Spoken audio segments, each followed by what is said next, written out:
Good morning, students.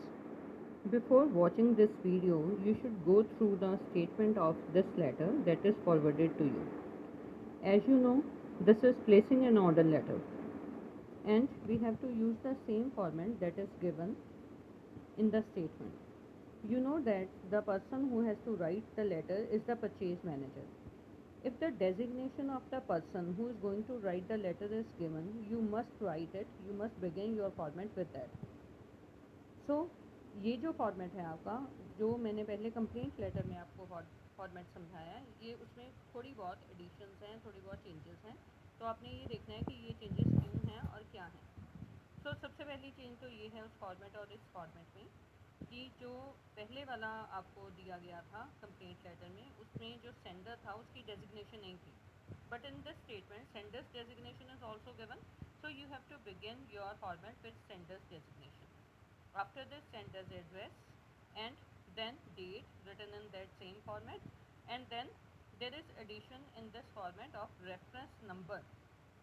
Reference number is any fictitious number you can write, कोई भी इस तरह का fictitious number which is combination of letters and figures आप लिख सकते हो.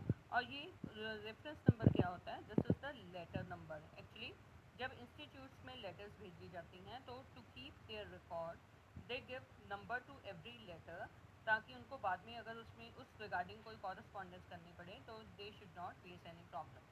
That is why reference number is written. और ये रेफरेंस नंबर आपने कोई भी फिक्टिशियस लिखना है. तो दूसरा ये है कि कैसी लेटर्स में आपने रेफरेंस नंबर लिखना है और कौन सी लेटर में नहीं लिखना. तो this is a simple rule for you that reference number is written in case sender is writing the letter for his organization.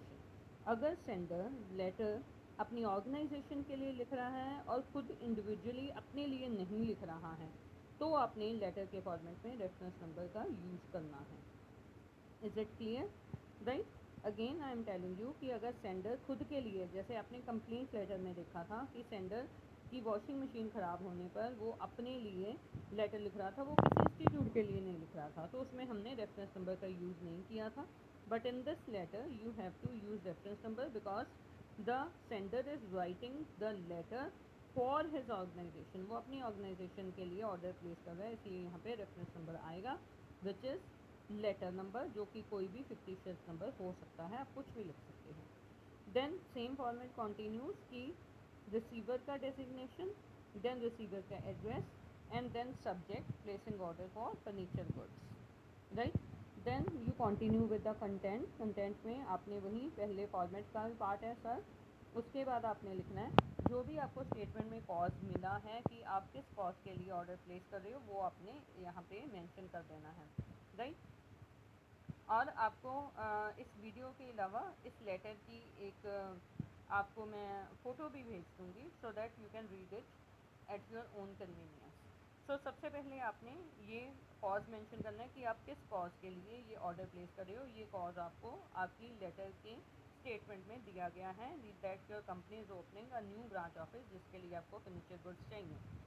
Then after this आपने कौन सी फर्नीचर गुड्स मंगवानी है या कौन सी चीज़ का ऑर्डर प्लेस करना है, उसके लिए आपने ये टेबल सा बनाना है जिसमें पहले सीरियल नंबर आएगा, जो आइटम आपने मंगवानी है उस आइटम के नेम और डिस्क्रिप्शन आ जाती है, देन कितनी क्वांटिटी में वो आइटम आएगी. ये तीन चीज़ें आपने इस टेबल में मेंशन करनी है. Right. So here because these are the furniture goods for office use, तो मैंने आपने यहाँ पे अपने हिसाब से सोच के अब लिखना है. Here comes your creativity that कि आपको कंटेंट में क्या लिखना है, कौन सी आइटम्स मंगवानी है और उनकी डिस्क्रिप्शन कैसे लिख सकते हो. जैसे डिस्क्रिप्शन लिखने के दो तीन तरीके हैं. या तो आप उसका कोई साइज़ मेजरमेंट मेंशन कर सकते हो, जैसे कि मैंने यहाँ पे मेंशन किया है. आप कलर मेंशन कर सकते हो. And here I have written model number. Model number क्या है students? Understand this thing that we suppose कि जब हम लेटर का किसी भी लेटर में ऑर्डर प्लेस करते हैं, कोई भी कंपनी किसी चीज़ के लिए ऑर्डर प्लेस करती है, तो उससे पहले उन्होंने उनके पैम्फलेट वगैरह देखे होते हैं. और हर एक कंपनी जो भी मैन्युफैक्चरिंग करती है वो अपनी हर एक गुड को कोई ना कोई नंबर देती है और उसको हम उस चीज़ का मॉडल नंबर कहते हैं. इन ऑर्डर टू क्लैरिफाई कि हमने कौन से फुल साइज टेबल्स मंगवाने हैं, हम यहाँ पे मॉडल नंबर, जो कि उन्होंने खुद मैन्युफैक्चरर ने खुद वो मॉडल नंबर या चीज़ का नंबर लिखा है रखा हुआ है, वही हम यहाँ पे यूज़ करते हैं.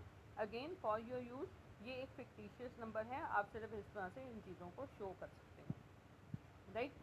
देन इसी तरह से दूसरी आइटम मैंने steel framed revolving cushion office chair, ये सिर्फ आपके लिए एक एग्जांपल है, आप इस तरह की कोई भी चीज़ इस तरह से मेंशन कर सकते हो। There is no hard and fast rule, ये लर्न करने वाली चीज़ें नहीं हैं, this is just for your reference कि इस तरह की चीज़ें जो कि ऑफिस में फर्नीचर पे के तौर पे यूज़ होती हैं, वो अपने यहाँ पे इस तरह से लिखनी है। क्वांटिटी आप अपने हिसाब से इस तरह से जो भी अप्रोप्रिएट है मेंशन कर सकते हो।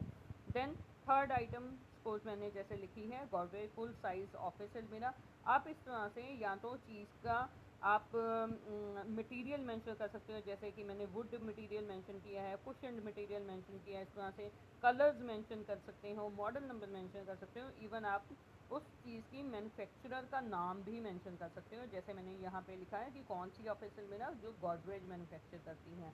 सो इस तरह से आप जब आइटम डिस्क्रिप्शन लिखते हो तो आइटम की डिस्क्रिप्शन आप किसी भी तरह से दे सकते हो, कंपनी का नाम लिख के दे सकते हो, कोई मॉडल नंबर लिख के दे सकते हो, या आपको उसका कलर मटेरियल इस तरह से आप किसी भी तरह से ये ऑर्डर प्लेस करने की लेटर में और प्लेसिंग ऑर्डर लेटर में आप इस तरह से किसी भी तरह से डिस्क्रिप्शंस दे सकते हो।